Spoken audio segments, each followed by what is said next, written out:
कोरी कवि और कालू कवि की शादी को हुए एक लंबा अरसा बीत गया था, परंतु उनके यहाँ अभी तक कोई संतान नहीं थी।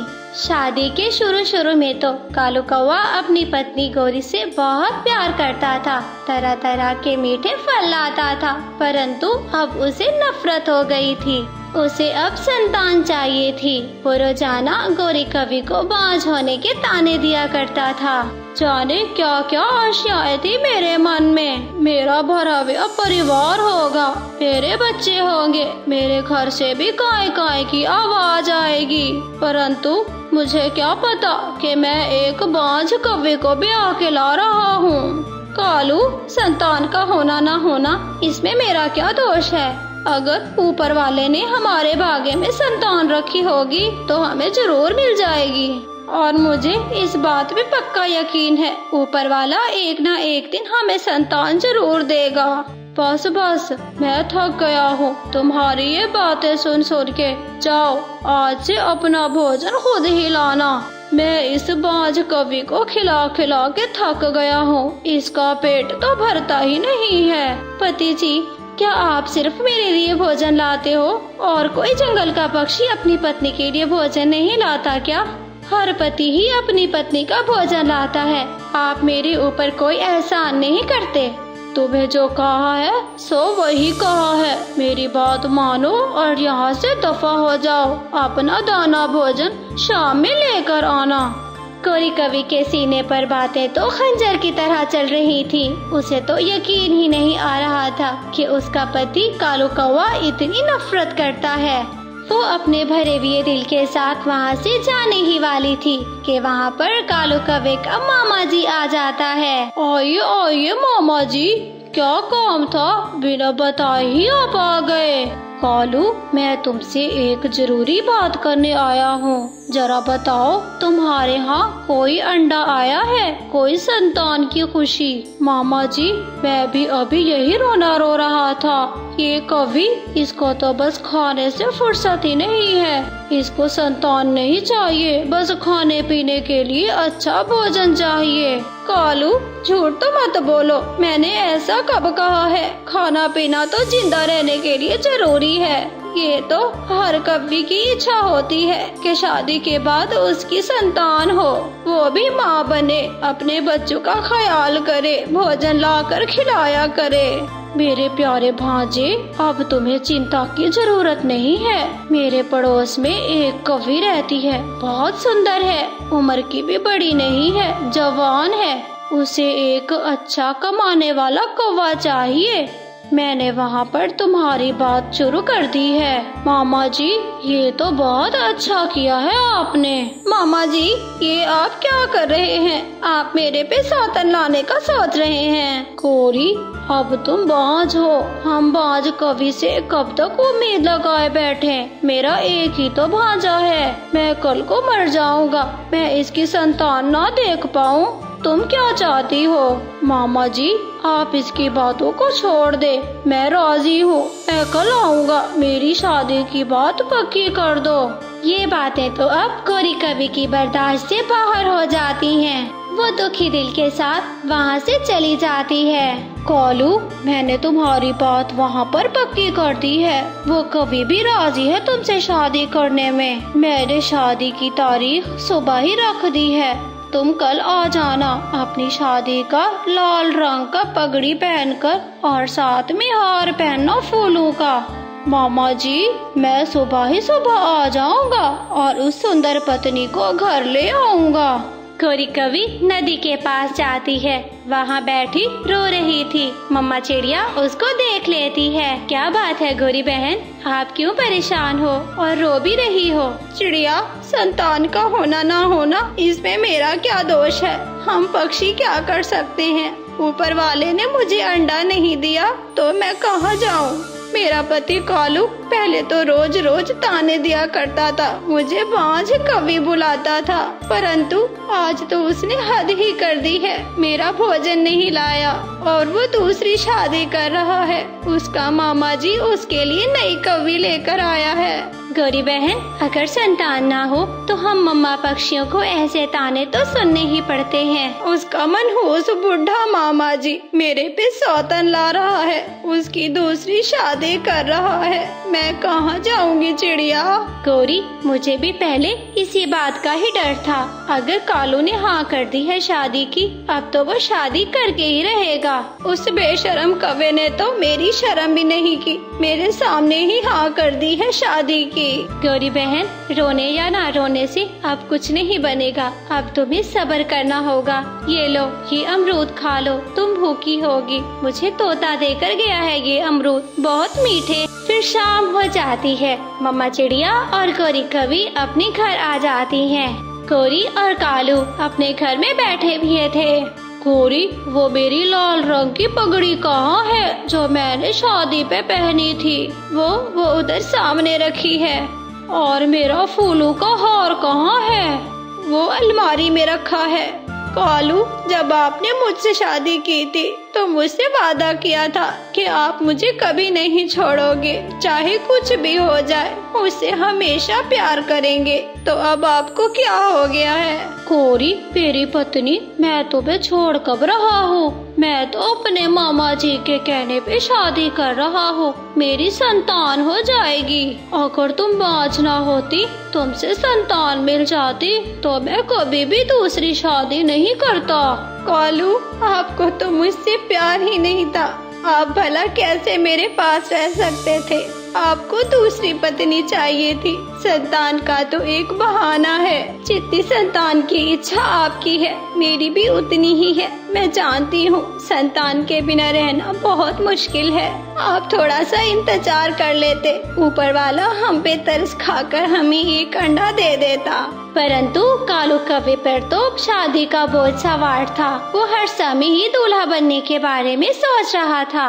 वो दूसरी तरफ मुँह करके सो जाता है। बेचारी गौरी कवि खिड़की पर बैठकर सारी रात रोती रहती है। सुबह हो जाती है। कालू सुबह ही सुबह उठ जाता है। वो अपनी लाल रंग की पगड़ी और फूलों की माला पहन लेता है।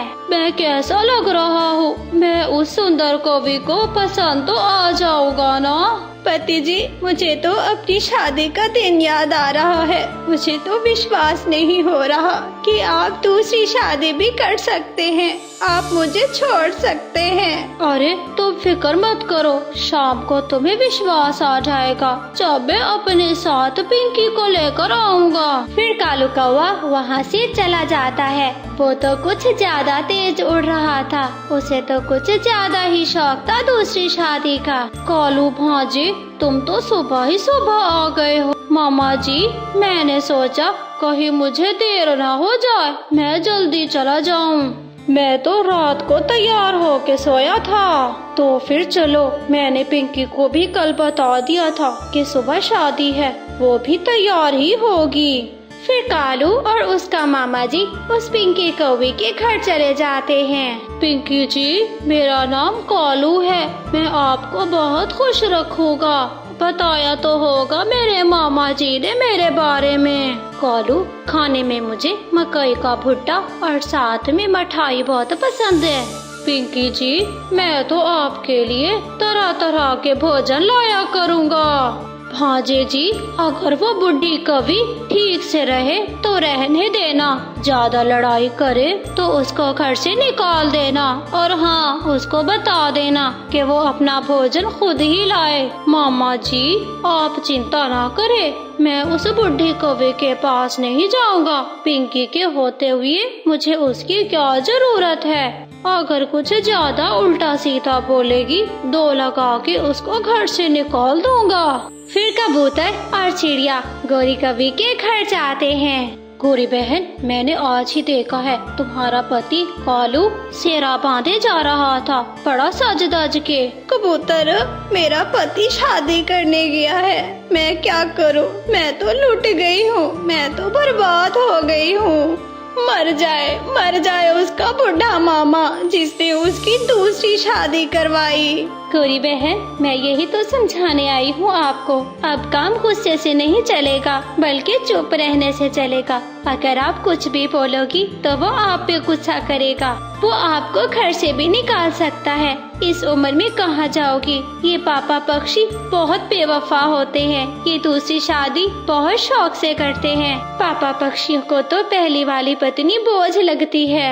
मैं समझती हूँ चिड़िया कि तुम क्या कहना चाहती हो। जिंदगी भी तो गुजारनी है। मैं भी तो जीता जागता पक्षी हूँ। मुझे भी कोई बात बुरी लग सकती है। वो अब क्या करेगा मेरे साथ? वो पत्नी लेकर आएगा अपनी।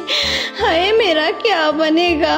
वो सभी घर में बैठे हुए थे कि कालू कौवा अपनी पत्नी पिंकी को लेकर आ जाता है। अच्छा हुआ चिड़िया और कबूतर तुम दोनों यहीं पे हो। मेरी सुंदर पत्नी देखो और मेरी शादी की खुशी में मिठाई खाओ। कालू तुम्हें देख के लगता नहीं है कि तुमने संतान के लिए शादी की है। ऐसा लगता है कि तुम्हें शौक था शादी करने का, बुढ़े होके सर पे सेहरा बांधने का, फूलों की माला पहनने का।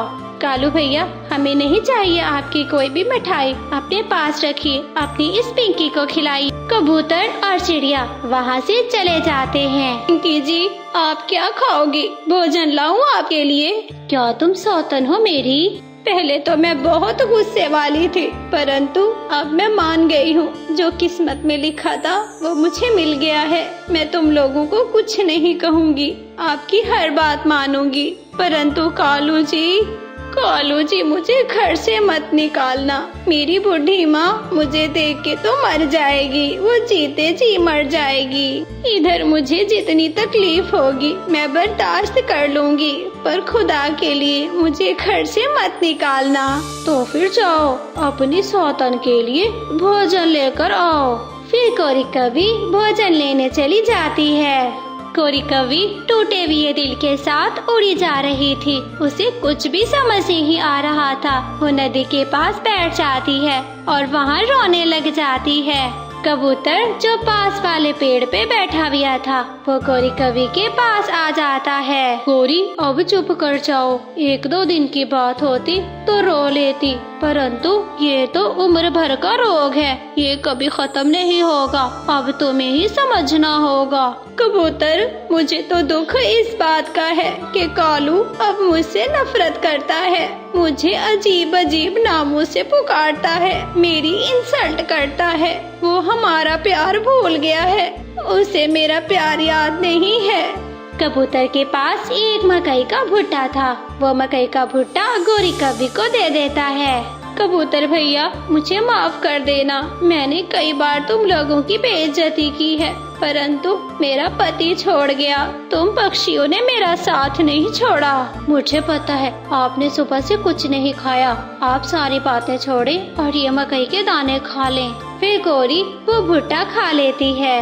अब मुझे जाना होगा। मुझे अपने पति और अपनी सौतन जी के लिए भोजन की खोज भी करनी है। गोरी जैसे ही उड़ने लगती है उसको चक्कर सा आ जाता है। उसका जी मचलाने लगता है। वो वहीं पर फिर से बैठ जाती है। चिड़िया भी वहाँ पर आ जाती है। कबूतर भैया क्या हुआ है गोरी को? मेरे पास कुछ मकई के दाने थे, वो मैंने गोरी को दिए। वो मकई के दाने खाने के बाद मुझे चक्कर सा आ गया। मेरा जी मतलाने लग गया और मैं बैठ गई। गोरी बहन बधाई हो, आप माँ बनने वाली हो। ये तो बहुत खुशी की खबर है। आपको अंडा होने वाला है। जब मैं भी पहली बार माँ बनी थी तो मुझे भी ऐसा ही फील हुआ था। ये सुनकर तो गोरी कवि की खुशी से चीख निकल जाती है। चिड़िया क्या मैं सच में माँ बनने वाली हूँ? क्या सच में मेरा अंडा आने वाला है? देखा गोरी बहन, ऊपर वाले ने तुम्हें कितनी बड़ी खुशी दी है। मैं ना कहती थी कि एक ना एक दिन तुम माँ जरूर बनोगी। अब जल्दी से घर जाओ। कालू भैया को बताओ, वो तुम्हारा भी अब बहुत ध्यान रखेगा। तुम्हें भी बहुत प्यार देगा। चिड़िया जब कालू मुझे बांझ कहता था तो मेरा मन करता था कि मैं दरिया में कूदकर अपनी जान दे दूं, परंतु ऊपर वाले ने मुझे आज जिंदगी की सबसे बड़ी खुशी दी है। फिर शाम हो जाती है। गोरी कवि और मम्मा चिड़िया अपने घर आ जाती हैं। पिंकी कवि और कालू कौवा एक ही घोंसले में बैठे हुए थे कि वहाँ पर गोरी कवि आ जाती है। कालू, आपको पता है कि आज ऊपर वाले ने हमें जिंदगी की सबसे बड़ी खुशी दी है। तुम्हारी कौन सी लॉटरी लग गई है कि तुम इतनी ज्यादा खुश हो रही हो? सारे घर में शोर मचा के रखा हुआ है। कालू जी, मैं माँ बनने वाली हूँ। मुझे आज ही पता चला है कि मेरी घोंसले में एक छोटा सुंदर सा अंडा आने वाला है। गौरी, क्या तुम सच कह रही हो? कहीं मेरा दिल रखने के लिए झूठ तो नहीं बोल रही? तो और क्या कालू जी, मैं सच बोल रही हूँ। हमारा अंडा आने वाला है। पिंकी कवि को तो जैसे सांप ही सूंघ गया था। अच्छा ठीक है, माँ बनने वाली हो तो कौन सा नया कारनामा है? हर कवि माँ बनती है। मेरे सर में दर्द है, यहाँ से दफा हो जाओ और मुझे सोने दो। फिर रात हो जाती है। गौरी कवि सो जाती है। कालू कौवा भी नींद में होता है, परंतु पिंकी कवि को सारी रात नींद नहीं आती। सुबह हो जाती है। गौरी से कालू कौवा कहता है, गौरी, आज तुम भोजन लेने नहीं जाओगी। आज तुम्हारा भोजन मैं ले आऊंगा। कोई अच्छा और मीठा फल लाऊंगा। पति जी, आप मेरा भोजन लाएंगे या फिर इस गौरी कवि का? पिंकी, ये अब माँ बनने वाली है। ये ज्यादा उड़ नहीं सकती। इसके पेट में तो अंडा है। कालू जी, आप मेरी चिंता मत करें। मेरा भोजन चिड़िया दे जाएगी। फिर पिंकी और कालू अपना भोजन लेने के लिए वहाँ से चले जाते हैं। वो सीधा नदी पर जाते हैं। कबूतर और चिड़िया भी नदी पर बैठे हुए थे। कवि भैया, बधाई हो, आप पापा बनने वाले हैं। गौरी कवि को तो अंडा हो गया है। अंडा गौरी को होने वाला है? बधाई हमें किस चीज की दे रही हो? जाओ और उस गौरी को बधाई दो। हमारा सुबह से दिमाग खराब किया हुआ है। हर पक्षी बधाई हो, बधाई हो। गद्दी बदतमीज कवि, जरा तमीज नहीं है। हम लंबे अरसे से एक दूसरे के साथ रह रहे हैं और हम गौरी कवि की खुशी को अपनी खुशी मानते हैं। कालू कौवा तो चुप करके सबका मुंह तके जा रहा था। पिंकी बहन, आपको भी तो कालू भैया ने संतान के लिए रखा हुआ है। आपने अभी तक क्यों खुशखबरी नहीं सुनाई? जल्दी से आप भी कोई खुशखबरी सुना दें, फिर हम भी आपको बोलेंगे बधाई हो, बधाई हो। चलो कालू, मुझे नहीं बैठना इन गंदे पक्षियों के पास। चलो हम कहीं और जाकर बैठते हैं। फिर पिंकी कालू को वहाँ से लेकर चली जाती है। गौरी बहन, ये लो तुम्हारा भोजन, और तुम भोजन की चिंता मत करना। कभी मैं लाया करूँगी तो कभी कबूतर तुम्हारे लिए भोजन लाया करेगा। चिड़िया और कबूतर, तुम दोनों कितने अच्छे हो। मेरा कितना ख्याल रखते हो। मैं तुम्हारा एहसान कभी नहीं भूलूंगी। अब मुझे भी कुछ न कुछ करना होगा। माँ बनने का नाटक करना होगा। वो कालू तो अपनी गौरी पर ही फिदा हो रहा है। वो तो मुझे भूल भी सकता है। मैं ऐसा करती हूँ कि मैं भी माँ बनने का नाटक करती हूँ, फिर वो मेरा भी बहुत ख्याल रखेगा। कौवा, जो कि थोड़ी दूर भोजन लेने गया हुआ था, वो वहाँ पर आ जाता है। फिर पिंकी अपने पति कालू से कहती है, पति जी, सुबह से मेरा जी मचला रहा है। मुझे कुछ अजीब सा फील हो रहा है। मेरी माँ जी कहती थी, जब ऐसा होने लगे तो बेटा समझ जाना कि कोई खुशखबरी है। क्या मैं समझा नहीं तुम्हारी बात को? कालू जी, मैं भी माँ बनने वाली हूँ। अब समझे या फिर अब भी नहीं समझे तुम मेरी बात को? क्या सच में पिंकी, तुम सच बोल रही हो? तो और क्या, मेरी शक्ल आपको झूठी लगती है क्या? पिंकी, अब तो मेरे घर में दो बच्चे, मेरी दोनों पत्नियां मम्मा बनने वाली है। मेरे घोंसले से काएं काएं की आवाज हर समय आएगी।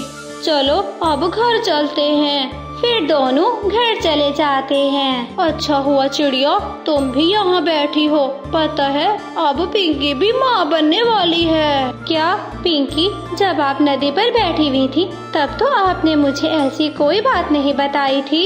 चिड़िया, मुझे भी अभी अभी ही पता चला है कि मैं माँ बनने वाली हूँ। तो फिर पिंकी, बधाई हो, बधाई हो। कालू भैया, आपको भी बधाई हो। पिंकी जी, फिर आज से हम दोनों बहनें बन के रहेंगी। अपने बच्चों की अच्छे से रक्षा करेंगी। फिर कुछ दिन बीत जाते हैं। गौरी कवि एक सुंदर सा अंडा दे देती है, जिसे देखकर कालू कौवा खुशी से पागल ही हुआ जा रहा था। गौरी, अब मेरे सपने पूरे होने वाले हैं। ये सुंदर अंडा मेरा है, इसमें बच्चा मेरा है। मुझे तो विश्वास ही नहीं हो रहा। कालू, अब बहुत जल्द हमारा बच्चा बाहर आ जाएगा। वो हमारे घोंसले में बैठेगा और बातें करेगा। अब तक तो पिंकी कवि का नाटक अच्छा जा रहा था, परंतु अब उसे पता चल जाता है कि मेरा नाटक खत्म होने वाला है। मैं अंडा कैसे दूंगी? इससे पहले कि पिंकी कुछ बोलती, कालू कौवा ही बोल पड़ता है। पिंकी, तुम्हारा अंडा नहीं हुआ, तुम अंडा कब दोगी? कितना अच्छा होगा कि एक ही दिन अंडे बाहर आते और एक ही दिन बच्चे निकलते। कालू, मेरे सर में बहुत दर्द है, मुझसे बोला भी नहीं जा रहा और भूख भी बहुत तेज लगी है। मैं जाता हूँ और तुम दोनों के लिए अच्छा सा भोजन लेकर आता हूँ। फिर कालू कौवा वहाँ से चला जाता है। पिंकी, बुरा मत मनाना, मुझे नहीं लगता कि तुम माँ बनने वाली हो। तुम्हारा पेट तो जरा भी नहीं फूला, कहीं भी अंडे की जगह नजर नहीं आती। तुम अब तक झूठ बोलती आई हो, मेरे पति को धोखा देती आई हो। ये सुनकर तो पिंकी की जान निकल जाती है। नहीं, मेरा अंडा भी आने वाला है। कुछ ही दिनों में मेरा अंडा भी आ जाएगा, देख लेना फिर। अरे, मैं तो मजाक कर रही थी। सौतन जी, तुम तो वाकई में डर गई। फिर कालू नदी के पास बैठा चिड़िया से बातें कर रहा था। चिड़िया, मुझे पिंकी की समझ नहीं आती, बस दिन रात खाती रहती है। ये अंडा क्यों नहीं दे रही? कहीं से भी नहीं लगती कि ये अंडा देने वाली है। गौरी ने तो सुंदर सा अंडा दे दिया है, मेरा दिल खुश कर दिया है गौरी ने। कालू भैया, सच पूछो तो मुझे तुम्हारी दूसरी पत्नी झूठी लगती है। वो झूठ बोल रही है, वो माँ नहीं बनने वाली, वो सिर्फ नाटक कर रही है। वो केवल इसलिए झूठ बोल रही है कि कहीं तुम उसे छोड़कर गौरी और उसके अंडे से ना प्यार करने लग जाओ। चिड़िया, मैंने दूसरी शादी करके अपनी गौरी पत्नी पे बहुत जुल्म किया है। उसको भोजन भी नहीं ला कर देता था। उसने मुझे जिंदगी की सबसे बड़ी खुशी दी है। सच पूछो तो मैं बहुत पछता रहा हूँ दूसरी शादी करके। कवि भैया, अब तो जो होना था हो चुका है। अब तो दोनों पत्नी के साथ ही आपको निभाना है। बस चिड़िया, अब मुझे खोज लगानी है। मुझे पता करना है कि वाकई में वो माँ बनने वाली है या फिर झूठ बोल रही है। कवि भैया, आप शांत हो जाएं। शाम तक मैं सच आपके सामने लेकर आऊंगी कि वो माँ बनने वाली है या फिर नाटक कर रही है। आपने भोजन ले लिया है या फिर अभी लेने जाना है? चिड़िया, और तो कुछ नहीं, बस ये कुछ चावल के दाने मिले हैं, मैं यही घर लेकर जा रहा हूँ। कालू भैया, भोजन की चिंता तो नहीं है, चलो मैं अभी आपके साथ आपके घर चलती हूँ। फिर चिड़िया और कालू कौवा अपने घर चले जाते हैं। कालू भोजन लाए हो या नहीं? मैं तो भूख से मरने वाली हूँ। लाओ, इधर दो मुझे चावल के दाने। पिंकी बहन, अंडा होने वाला है ना, तो इन दिनों भूख कुछ ज्यादा लगती है। चिड़िया, आज मैं सारा दिन अपने अंडे पर बैठी रही हूँ। मैंने बहुत गर्म किया है अपने अंडे को। गौरी बहन, ऐसे अंडे पर बैठी रहोगी तो बच्चा बहुत जल्द निकल आएगा। पिंकी, आप हमारे साथ चलो। कालू कह रहा है कि हमने तुम्हारा चेकअप करवाना है किसी अच्छे डॉक्टर से। कहाँ चलना है मैंने तुम लोगों के साथ? चील दी के पास चलना है। वो तुम्हारा चेकअप करेगी कि अंडा ठीक भी है कि नहीं, अंडा कब तक बाहर आएगा। गौरी कवि तो समझ जाती है कि चिड़िया ऐसी बातें क्यों कर रही है। हाँ चिड़िया, ये तो तुम बिल्कुल ठीक कह रही हो। चील दी तो देख के बता देती है कि नॉर्मल डिलीवरी है या फिर ऑपरेशन होगा। अंडा कब बाहर आएगा, अंडे का बता देती है। क्या पता अंडा पेट में ही खराब हो गया हो, कई भी सिचुएशन हो सकती है। हमें पिंकी का चेकअप करवाना चाहिए। ये सारी बातें सुनकर तो पिंकी जान जाती है कि आज उसका झूठ पकड़ा ही जाएगा। फिर कालू कौवा भी उसे कहता है, चलो पिंकी, हमने जल्दी जाना है, फिर शाम में वापस भी आना है। मैं गौरी को ज्यादा देर घर में अकेला नहीं छोड़ सकता। पिंकी बहन, आप क्यों खामोश हैं? आप क्यों नहीं बोल रही हैं? कुछ तो बोले। बस इतना ही चिड़िया का कहना था कि पिंकी तो फूट फूट कर रोने लगती है। क्या हुआ पिंकी बहन? हमने तो ऐसी कोई बात नहीं की जिससे आप रोने लग जाओ।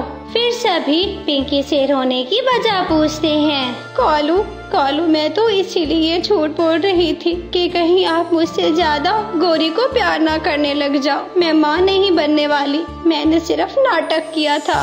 कालू, आज मैं तुझे बहुत सारे सच बताना चाहती हूँ। अगर तुम्हारी मुझसे दूसरी शादी थी तो मेरी भी तुमसे दूसरी शादी थी। मेरे पति ने मुझे इसलिए छोड़ दिया था कि मैं बांझ हूँ, मैं कभी माँ नहीं बन सकती।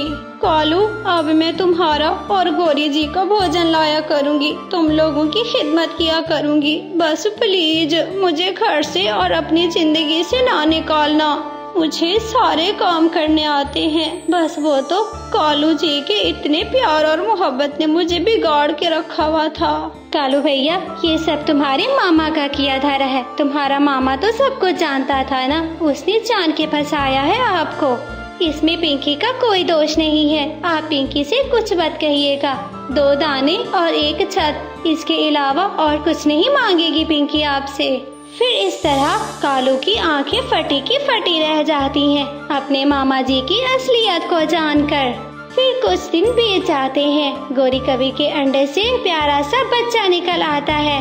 वो तो उनका बेटा पैदा होता है। बेटे का नाम वो जग्गू कवा रखते हैं। उस जग्गू कवे से सब प्यार करते हैं। पिंकी भी अपने पति कालू और अपनी सौतन गौरी के साथ बहुत खुश रहती है। उस बच्चे को अपना बच्चा समझती। टूनी नाम की एक चिड़िया अपने बच्चों के साथ एक जंगल में रहती थी।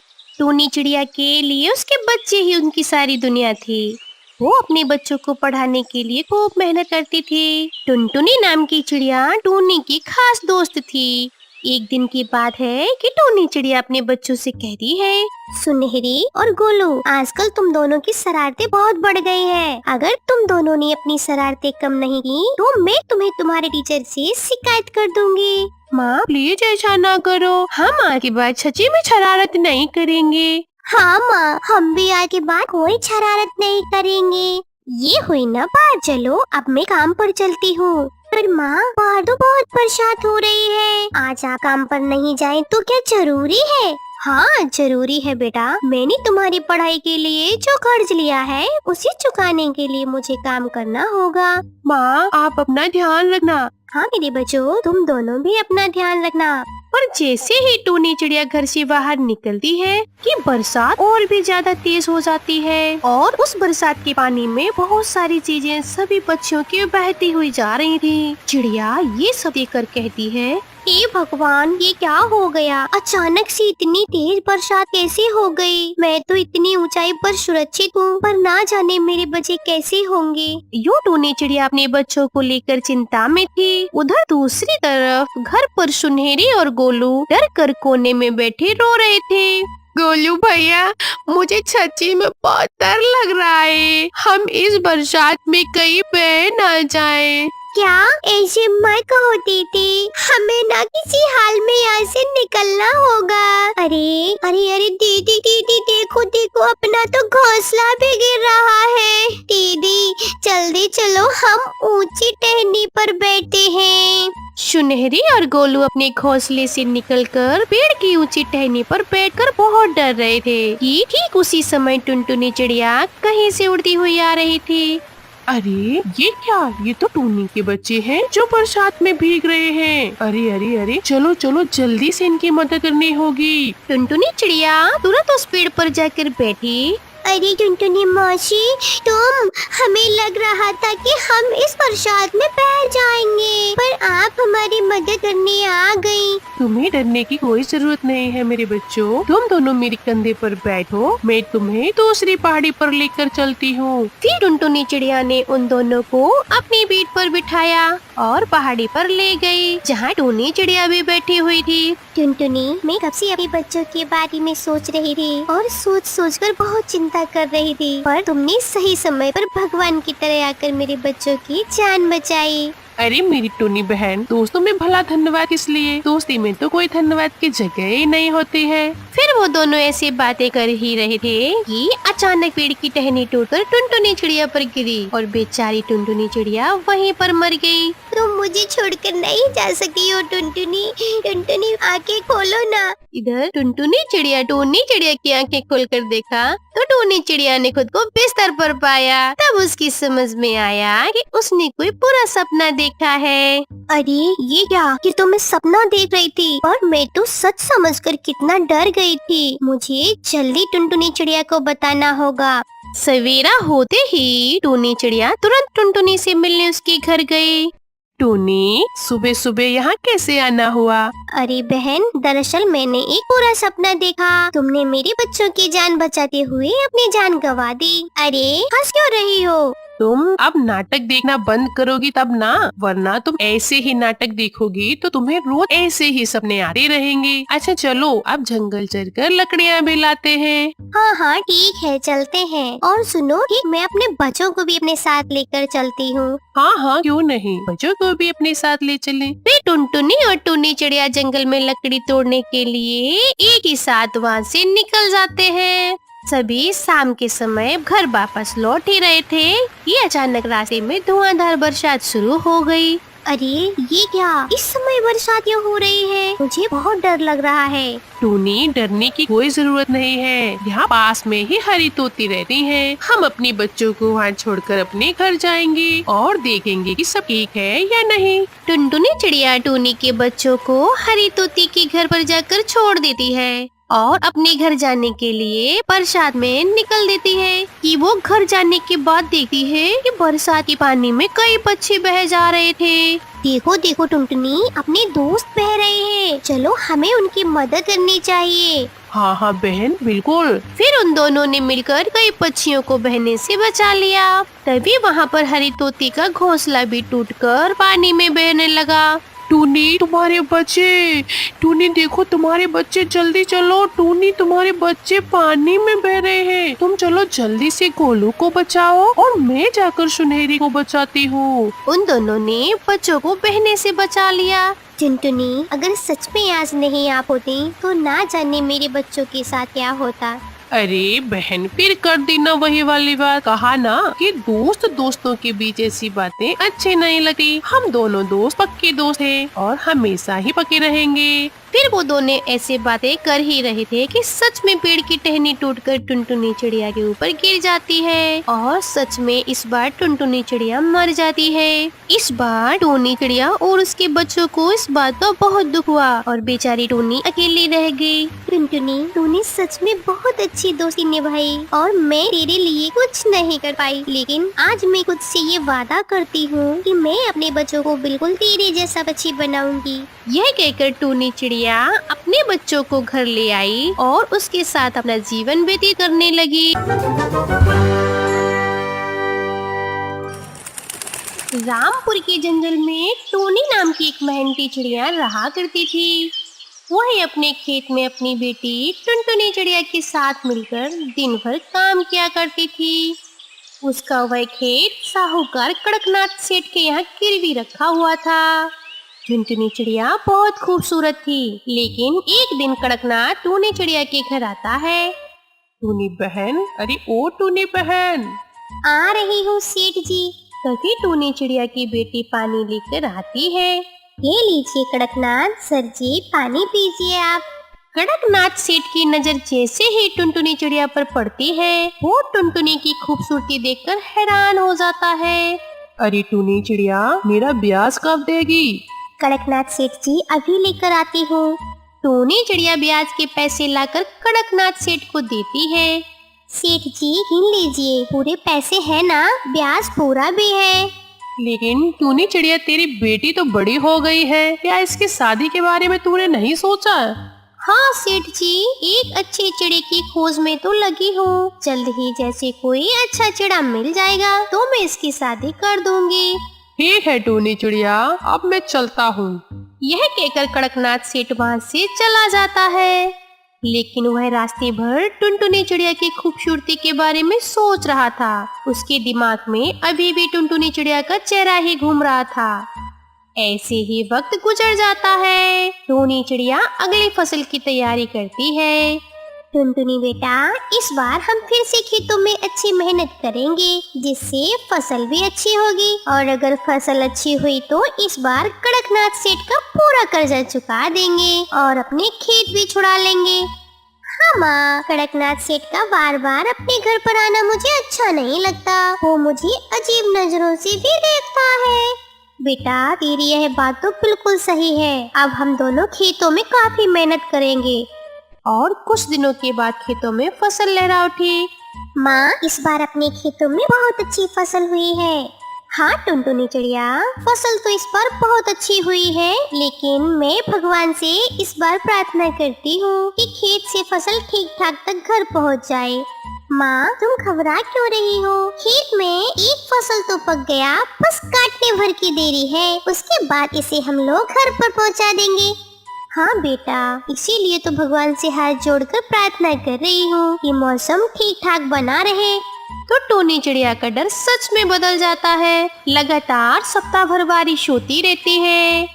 मैं इसी दिन के लिए तो डर रही थी, लेकिन भगवान ने इस बार मेरी फसल को देखा नहीं गया। अब हम कड़कनाथ सेठ को कर्जा कैसे देंगे? उसे ब्याज पे पैसे देने के लिए मेरे पास पैसे नहीं है, और यह बारिश तो रुकने का नाम ही नहीं ले रही है।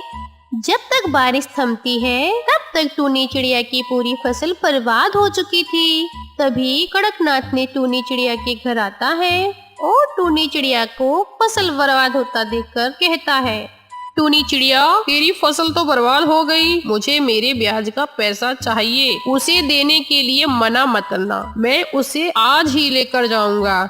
लेकिन सेठ जी, मैं ब्याज कहाँ से दूंगी? घर में खाने को एक दाना तक नहीं है। मैं आपका ब्याज कैसे चुकाऊं? कड़कनाथ सेठ कहता है, क्यों ना तू ब्याज के बदले अपनी बेटी की शादी मुझसे करा दे। ये आप कैसी बातें कर रहे हैं सेठ जी? आपको शर्म आनी चाहिए। मैं किसी भी हाल में अपनी बेटी की शादी आपसे नहीं कराऊंगी। और आपने सोच भी कैसे लिया? अपनी उम्र का लिहाज तो कर लेते।